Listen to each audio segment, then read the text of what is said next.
प्यारे बच्चों, आज हम कक्षा 7वीं विषय हिंदी व्याकरण पुस्तक गुलमोहर हिंदी व्याकरण उपविषय पाठ 10 आपके हिंदी व्याकरण में पाठ 10 में संज्ञा और संज्ञा के विकारों की जानकारी आप प्राप्त करेंगे बेटा।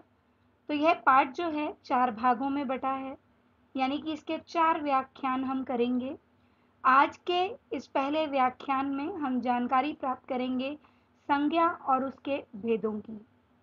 व्याख्यान 2 में संज्ञा के विकार लिंग, 3 में संज्ञा के विकार वचन और 4 में संज्ञा के विकार कारक की जानकारी प्राप्त करेंगे। आज इस व्याख्यान में संज्ञा और संज्ञा के भेदों के साथ साथ हम इस पाठ का अभ्यास कार्य भी करेंगे। तो चलिए शुरू करते हैं अपने व्याख्यान 1 को। सबसे पहले बेटा संज्ञा की परिभाषा। किसी प्राणी, वस्तु, स्थान, गुण अथवा भाव के नाम का परिचय देने वाले शब्द संज्ञा कहलाते हैं। तो संज्ञा की परिभाषा में हम क्या पढ़ रहे हैं कि हमारे आसपास जो भी कुछ है, हर उस व्यक्ति का, वस्तु का, स्थान का, अगर कोई गुण है तो उस गुण का, अगर कोई भाव है तो उस भाव का कोई ना कोई नाम है, और इन नामों का परिचय देने वाले शब्द क्या कहलाते हैं? संज्ञा कहलाते हैं। फिर से पढ़ रही हूं मैं संज्ञा की परिभाषा। किसी प्राणी, वस्तु, स्थान, गुण अथवा भाव के नाम का परिचय देने वाले शब्द संज्ञा कहलाते हैं। जैसे सबसे पहले हमने लिए हैं व्यक्तियों के नाम। जैसे व्यक्तियों के नाम मीरा, मनोहर। स्थान का नाम आगरा, दिल्ली। जातियों के नाम बच्चा, किताब। भाव गुणों के नाम झूठ, पाप आदि। तो व्यक्तियों के नामों में हमने क्या लिया? मीरा, मनोहर। स्थान के नामों में आगरा, दिल्ली। जातियों के नामों में बच्चा, किताब। भाव और गुणों के नामों में झूठ, पाप आदि। अब है बेटा संज्ञा के भेद।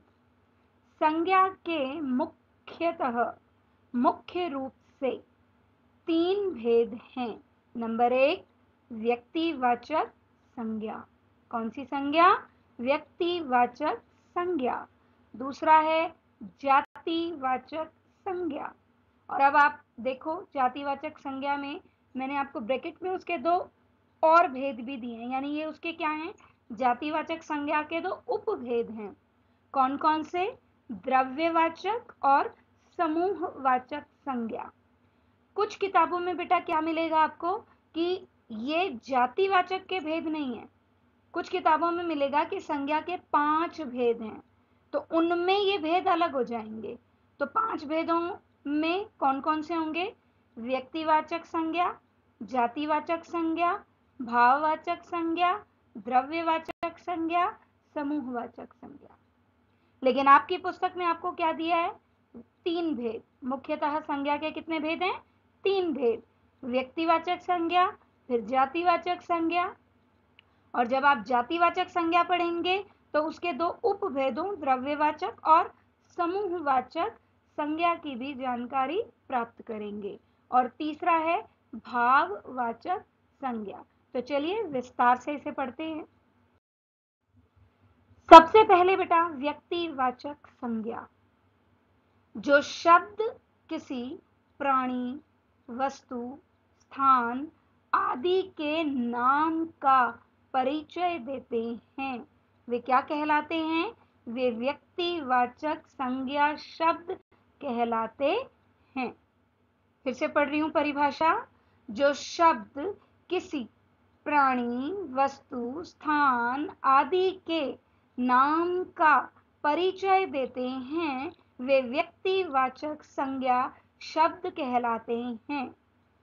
जैसे नंबर 1 प्राणियों का नाम के नामों में महात्मा गांधी, दयानंद, सरस्वती, सरिता। महात्मा गांधी, दयानंद, सरस्वती, सरिता। वस्तुओं के नाम, वस्तुओं के नामों में गीता, रामायण, क्योंकि ये क्या है, पुस्तकें हैं, ठीक है, पुस्तकों के नाम हैं। तीसरा है स्थानों के नाम, जैसे दिल्ली, लंदन, शिमला आदि। अब है बेटा जातिवाचक संज्ञा। जिन संज्ञा शब्दों से एक ही प्रकार के या एक जैसे प्राणियों, वस्तुओं या स्थानों का परिचय मिलता है, वे जातिवाचक संज्ञा शब्द कहलाते हैं। जिन संज्ञा शब्दों से एक ही प्रकार के या एक जैसे प्राणियों, वस्तुओं या स्थानों का परिचय मिलता है, वे जातिवाचक संज्ञा शब्द कहलाते हैं। एक ही प्रकार के या एक जैसे प्राणी या वस्तु मिलकर क्या बना देते हैं बेटा, एक जाति बना देते हैं, और इनका बोध कराने वाले शब्द जातिवाचक संज्ञा कहलाते हैं। जैसे प्राणियों के जाति सूचक नाम आदमी, जानवर, पक्षी, जितने भी धरती पर जानवर हैं, जैसे शेर, घोड़ा, चीता आदि, उन सब को हम जाति के रूप में लेंगे तो क्या नाम देंगे, जानवर। अब पक्षी हैं, तोता, कोयल, कौआ, इन सब के ये तो हुए व्यक्तिवाचक संज्ञा, लेकिन इन्हें अगर हम पक्षी कहें तो वो उनकी क्या हो गई, जाति। तो प्राणियों के जाति सूचक नाम आदमी, जानवर, पक्षी। फिर वस्तुओं के जाति सूचक नाम किताब। अब किताबों के तो बहुत सारे नाम हैं, लेकिन वो सारी क्या हैं, किताब एक जाति को रिप्रेजेंट कर रही है। मसाला, मसाले भी बहुत सारे होते हैं, हल्दी, नमक, मिर्च, दालचीनी, लौंग आदि, लेकिन उन सबको कहा क्या जाता है, मसाला, ठीक है। और चॉकलेट, चॉकलेट भी बहुत से नामों की आती है, किटकैट भी आती है, डेयरी मिल्क भी आती है, लेकिन वो जो नाम होते हैं वो क्या कहलाते हैं, व्यक्तिवाचक संज्ञा। और यदि हम कहें चॉकलेट ला दो, तो फिर वो चॉकलेट शब्द क्या कहलाएगा, वो कहलाएगा जातिवाचक संज्ञा। इसके बाद स्थानों के जाति सूचक नाम, शहर, गांव, पहाड़। अब शहरों के नाम अलग अलग हैं, हम रहते हैं कहाँ, गुरुग्राम में, ठीक है। इस तरह कोई दिल्ली में रहता है, कोई और किसी शहर में, फरीदाबाद में रहता है, ठीक है। तो ये तो शहरों के नाम हुए, ये कहलाए व्यक्तिवाचक संज्ञा। लेकिन शहर शब्द जब हम प्रयोग में लाते हैं तो वो क्या होता है, वो उसकी जाति, स्थानों के जाति सूचक नाम है। तो गांव, शहर, पहाड़, ये क्या हुए, स्थानों के जाति सूचक नाम। जाति का बोध कराने वाले संज्ञा शब्दों के दो उपभेद और हैं। जैसा कि मैंने आपको बताया था कि आपकी पुस्तक में जातिवाचक संज्ञा के आगे दो उपभेद भी हैं, द्रव्यवाचक संज्ञा और समूहवाचक यानी समुदायवाचक संज्ञा। तो हम पहला पढ़ रहे हैं द्रव्यवाचक संज्ञा। द्रव्य वे पदार्थ हैं जिनसे तरह तरह की वस्तुएं बनाई जाती हैं, जैसे लोहा, लकड़ी, सोना, चांदी आदि। इन द्रव्य पदार्थों के नाम का परिचय देने वाले शब्द द्रव्यवाचक संज्ञा शब्द कहे जाते हैं। द्रव्य वे पदार्थ हैं जिनसे तरह तरह की वस्तुएं बनाई जाती हैं, जैसे लोहा, लकड़ी, सोना, चांदी आदि। इन द्रव्य पदार्थों के नाम का परिचय देने वाले शब्द द्रव्यवाचक संज्ञा शब्द कहे जाते हैं या कहलाते हैं। जैसे मिट्टी, अनाज, कोयला, प्लास्टिक आदि। उदाहरण क्या क्या है, मिट्टी, अनाज, प्लास्टिक, कोयला आदि। दूसरा है समूहवाचक यानी समुदायवाचक संज्ञा। समूह या समुदाय का बोध कराने वाले शब्द समूहवाचक संज्ञा शब्द कहलाते हैं। समूह यानी ग्रुप, समूह या समुदाय का बोध कराने वाले शब्द समूहवाचक संज्ञा शब्द कहलाते हैं। जैसे सभा, कक्षा, दरबार, परिवार, सेना, भीड़, टीम, दल आदि। कौन कौन से समूहवाचक संज्ञा शब्द लिए हमने? सभा, कक्षा, दरबार, परिवार, सेना, भीड़, टीम, दल आदि। तीसरा है बेटा भाववाचक संज्ञा। किसी व्यक्ति या वस्तु के भाव, गुण, दोष, स्वभाव, अवस्था, व्यापार आदि का परिचय देने वाले शब्द क्या कहलाते हैं? भाववाचक संज्ञा शब्द कहलाते हैं। किसी व्यक्ति या वस्तु के भाव, गुण, दोष, स्वभाव, अवस्था, व्यापार आदि का परिचय देने वाले शब्द क्या कहलाते हैं? भाववाचक संज्ञा शब्द कहलाते हैं। जैसे भावों के नामों में आएगा सुख, दुख, प्यार, ममता, स्नेह, क्रोध। भावों के नाम में हमने क्या लिया? सुख, दुख, प्यार, ममता, स्नेह, क्रोध। गुणों के नाम सुंदरता, सच्चाई, ईमानदारी, अच्छाई। गुणों के नामों में सुंदरता, सच्चाई, ईमानदारी, अच्छाई। दोषों के नाम बेईमानी, पशुता, ठगी, चोरी। दोषों के नाम बेईमानी, पशुता, ठगी, चोरी। अवस्था के नाम बुढ़ापा, बचपन, लड़कपन, यौवन आदि। तो अवस्था के नामों में बुढ़ापा अवस्था है, बचपन भी, छोटे बच्चों का बचपन वो भी एक अवस्था है, फिर लड़कपन और फिर यौवन। बुढ़ापा, बचपन, लड़कपन, यौवन आदि। कुछ शब्द तो मूलतः भाववाचक संज्ञा होते हैं, परंतु कुछ भाववाचक संज्ञा शब्द अन्य शब्दों से भी बनाए जाते हैं। जैसे अब हमने भाववाचक संज्ञा शब्द पढ़े, लेकिन कुछ शब्द तो क्या होते हैं? मूलतः भाववाचक संज्ञा होते हैं। लेकिन कुछ शब्द जो हैं जातिवाचक संज्ञाओं से, सर्वनामों से, क्रिया से, अव्यय से, इनसे भाववाचक संज्ञा बनाई जाती है। अब जैसे आपको कुछ उदाहरण दे रही हूं मैं यहाँ। नंबर 1 जातिवाचक संज्ञाओं से। नंबर 1 जातिवाचक संज्ञाओं से। तो बूढ़ा से हमने क्या बनाया? बुढ़ापा। बूढ़ा जाति है ना? और इससे भाववाचक संज्ञा क्या बनी? बुढ़ापा। बूढ़ा से बुढ़ापा। मित्र से मित्रता। दानव से दानवता। पशु से पशुता। लड़का से लड़कपन और बच्चा से बचपन। अब हम पढ़ेंगे सर्वनामों से। मम, मम से क्या बनाएंगे? ममत्व या ममता। मम से क्या बना रहे हैं हम? ममत्व या ममता। निज, निज माने अपना, तो निजता या निजत्व। निजता या निजत्व। अपना से अपनापन या अपनत्व। अपना से अपनापन या अपनत्व। अहम से अहंकार। अहम से अहंकार। फिर है बेटा विशेषणों से।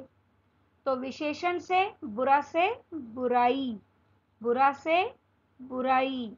हरा से हरियाली। चतुर से चतुराई। विशेषणों से हमने क्या बनाई?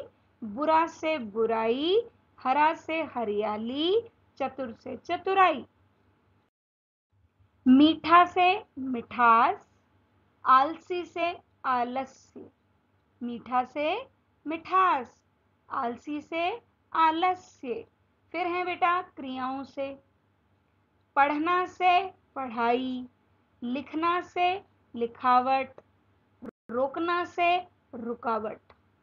पढ़ना से पढ़ाई, लिखना से लिखावट, रोकना से रुकावट।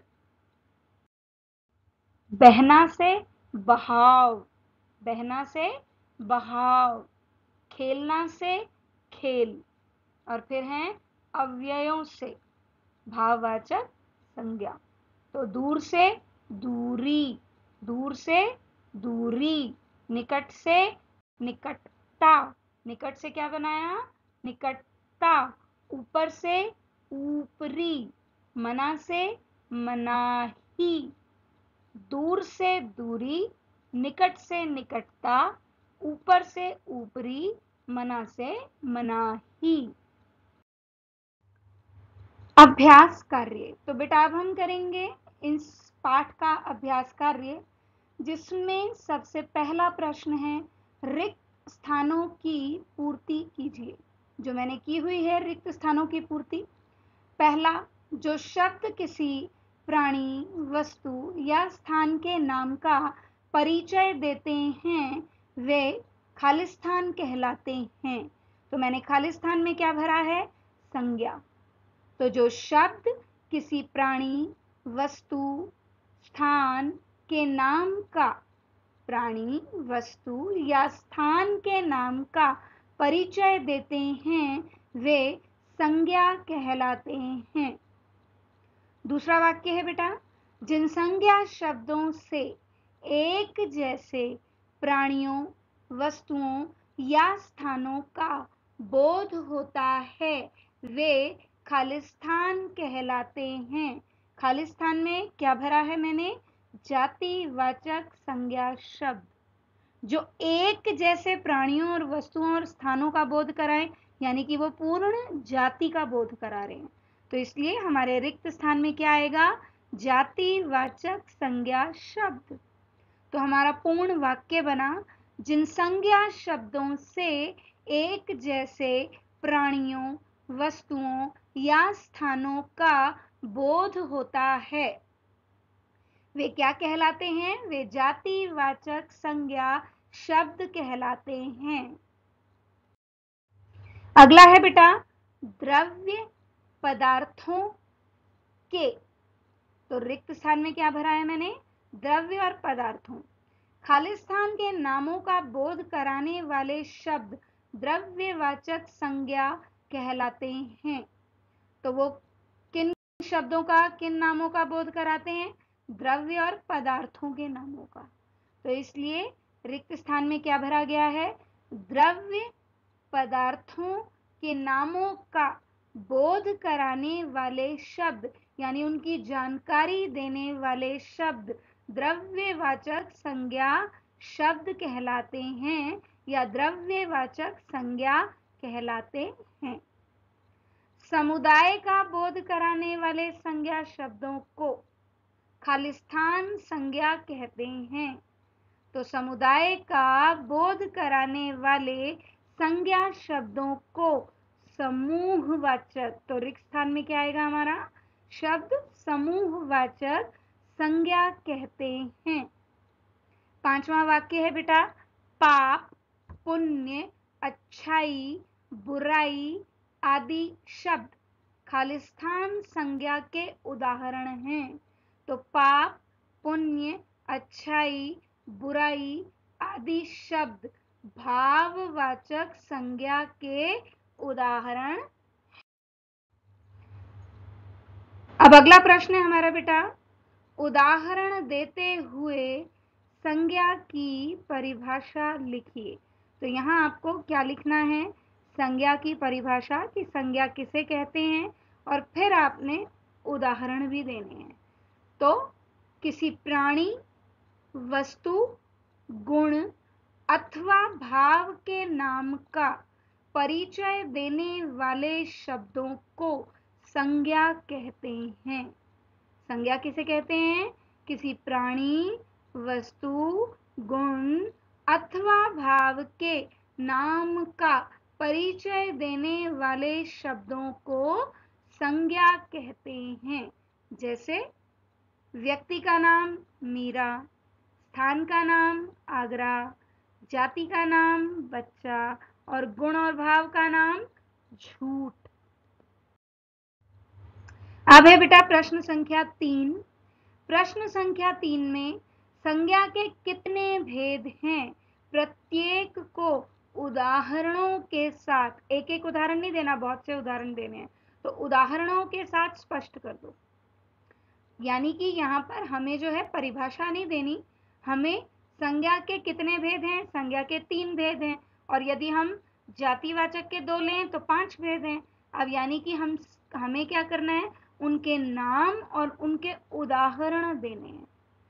तो संज्ञा के मुख्यतः 3 भेद हैं। नंबर 1 व्यक्तिवाचक संज्ञा, और उदाहरण है हमारे पास महात्मा गांधी, गीता, रामायण, दिल्ली, लंदन, भारत, शिमला आदि। व्यक्तिवाचक संज्ञा महात्मा गांधी, गीता, रामायण, दिल्ली, लंदन, भारत, शिमला आदि। दूसरा है जातिवाचक संज्ञा, तो उदाहरण आदमी, जानवर, पक्षी, किताब, मसाला, चॉकलेट, गांव, शहर, पहाड़ आदि। तो यहाँ पर बेटा हमने जातिवाचक के जो उपभेद हैं उनको अब हम पढ़ेंगे। तो जातिवाचक संज्ञा के 2 उपभेद। सबसे पहले द्रव्यवाचक संज्ञा, उदाहरण लोहा, लकड़ी, सोना, चांदी, मिट्टी, अनाज, कोयला, प्लास्टिक आदि। फिर है समूहवाचक संज्ञा, उदाहरण सभा, कक्षा, दरबार, परिवार, सेना, भीड़, टीम, दल आदि। तीसरा है बेटा भाववाचक संज्ञा, उदाहरण है सुख, दुख, प्यार, ममता, स्नेह, क्रोध, सुंदरता, सच्चाई, लड़कपन, चोरी, यौवन आदि। फिर से भाववाचक संज्ञा के उदाहरण पढ़ रही हूं। सुख, दुख, प्यार, ममता, स्नेह, क्रोध, सुंदरता, सच्चाई, लड़कपन, चोरी, यौवन आदि। चौथा प्रश्न है बेटा सही कथन पर सही तथा गलत कथन पर गलत का चिन्ह लगाओ। क्या लगाना है? सही कथन पर सही और गलत कथन पर गलत का चिन्ह लगाना है। तो हमारा पहला वाक्य है केवल व्यक्तियों के नाम का परिचय देने वाले शब्दों को ही व्यक्तिवाचक संज्ञा कहते हैं। गलत। केवल व्यक्ति नहीं, व्यक्ति के साथ साथ स्थान का नाम भी है, प्राणी का नाम भी है। ठीक है, तो इसलिए ये वाक्य क्या है? गलत है। दूसरा है हमारे पास वाक्य द्रव्यवाचक तथा समूहवाचक संज्ञा भाववाचक संज्ञा के उपभेद हैं। ये भी गलत है, क्योंकि द्रव्यवाचक और समूहवाचक संज्ञा तो जातिवाचक संज्ञा के उपभेद हैं। इसलिए ये वाक्य गलत है, तो हमने क्या लगाया है? क्रॉस। तीसरा वाक्य है बेटा द्रव्य का अर्थ है पदार्थ, जैसे सोना, चांदी, लोहा आदि। ये बिल्कुल सही है। ठीक है, तो सही का चिन्ह लगाया है हमने। चौथा है कुछ शब्द तो मूलतः भाववाचक संज्ञा होते हैं और कुछ अन्य शब्दों से भी बनाए जा सकते हैं। बिल्कुल सही। हमने पढ़ा कि कुछ तो मूलतः भाववाचक संज्ञाएं हैं, लेकिन कुछ किससे बनती हैं? जातिवाचक संज्ञा से और क्रिया से, विशेषण से, अव्यय से, सर्वनामों से हमने पढ़ी संज्ञाएं। तो ये वाक्य भी सही है। अच्छाई भाववाचक संज्ञा शब्द से बनाया गया है। तो अच्छाई भाववाचक संज्ञा शब्द से नहीं बनाया गया, अच्छा से अच्छाई बना है। ठीक है, तो अच्छा क्या है? भाववाचक संज्ञा अच्छाई है, लेकिन ये अच्छाई शब्द जो है वो इससे नहीं बना है। किससे? भाववाचक संज्ञा से। तो इसलिए ये वाक्य क्या है? गलत है। अगला प्रश्न है बेटा, नीचे कुछ शब्द तथा उनसे बनी भाववाचक संज्ञाएं दी गई हैं। सभी भाववाचक संज्ञा शब्द पर उदाहरण के अनुसार निशान लगाइए। सही जो भाववाचक संज्ञा शब्द है उस पर। एक बार फिर मैं प्रश्न पढ़ रही हूं। नीचे कुछ शब्द तथा उनसे बनी भाववाचक संज्ञाएं दी गई हैं। सही भाववाचक संज्ञा शब्द पर उदाहरण के अनुसार निशान लगाइए। तो उदाहरण आपको दिया है, उड़ना से उड़ान, उड़ाऊ, उड़ाकू, उड़ाई, ये रॉन्ग है। तो उड़ना से भाववाचक संज्ञा क्या बनी? उड़ान। तो सही भाववाचक संज्ञा क्या है? उड़ान। इसी तरह बेटा हमारे पास शब्द है पंडित, पंडितानी, पंडिताई, पंडिताऊ, पंडिती। तो पंडित से पंडिताई, पंडित से पंडिताई। फिर है पढ़ना, पढ़ाकू, पढ़ाव, पढ़ाई। पढ़ना से पढ़ाकू, पढ़ना से पढ़ाकू। तीसरा है चलना, चलना से चालू नहीं, चाल। चलना से क्या बनेगा? चाल। ना चालू ना चलावा।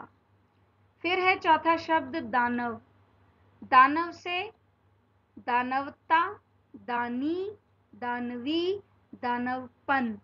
तो उचित भाववाचक संज्ञा क्या है? दानवता। दानव से दानवता। फिर है अपना, अपना से अपनाना। अपना से अपनापन हो सकता है, और लेकिन यहां में उदाहरणों में क्या दिया है? अपनाना, अपनत्व, आपना। तो हमारे पास है अपनत्व। सही भाववाचक संज्ञा अपना की क्या बनेगी? अपना से अपनत्व। अब है बेटा प्रश्न संख्या 6। निम्नलिखित शब्दों में से व्यक्तिवाचक, जातिवाचक, द्रव्यवाचक, समूहवाचक तथा भाववाचक संज्ञा शब्द छांटकर अलग अलग कीजिए। तो ये कुछ शब्द हैं जिनमें हमें पांचों व्यक्तिवाचक, जातिवाचक, द्रव्यवाचक, समूहवाचक तथा भाववाचक संज्ञा शब्द जो हैं वो छांटकर अलग अलग करने हैं। शब्द क्या हैं हमारे पास?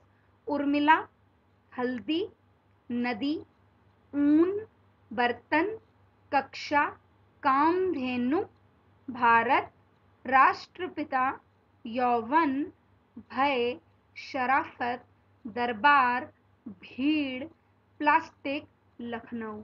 ये शब्द हैं। तो अब हम इन्हें क्या करेंगे? अलग। तो बेटा 5 भेद: व्यक्तिवाचक संज्ञा, जातिवाचक संज्ञा, भाववाचक संज्ञा, द्रव्यवाचक संज्ञा और समूहवाचक संज्ञा। हर उसमें यहाँ पर 3-3 शब्द हैं हमारे पास। तो जो शब्द हमें दिए गए हैं उनमें से व्यक्तिवाचक संज्ञा में आएंगे उर्मिला, कामधेनु, भारत। उर्मिला, कामधेनु, भारत। फिर जातिवाचक संज्ञा में है शब्द नदी, बर्तन, राष्ट्रपिता। फिर भाववाचक संज्ञा में यौवन, भय, शराफत। द्रव्यवाचक संज्ञा हल्दी, ऊन, प्लास्टिक। और समूहवाचक संज्ञा में कक्षा, दरबार, भीड़। एक बार फिर से करते हैं। व्यक्तिवाचक संज्ञा में उर्मिला, कामधेनु, भारत। जातिवाचक संज्ञा नदी, बर्तन, राष्ट्रपिता। भाववाचक संज्ञा यौवन, भय, शराफत। द्रव्यवाचक संज्ञा हल्दी, ऊन, प्लास्टिक। समूहवाचक संज्ञा कक्षा, दरबार, भीड़।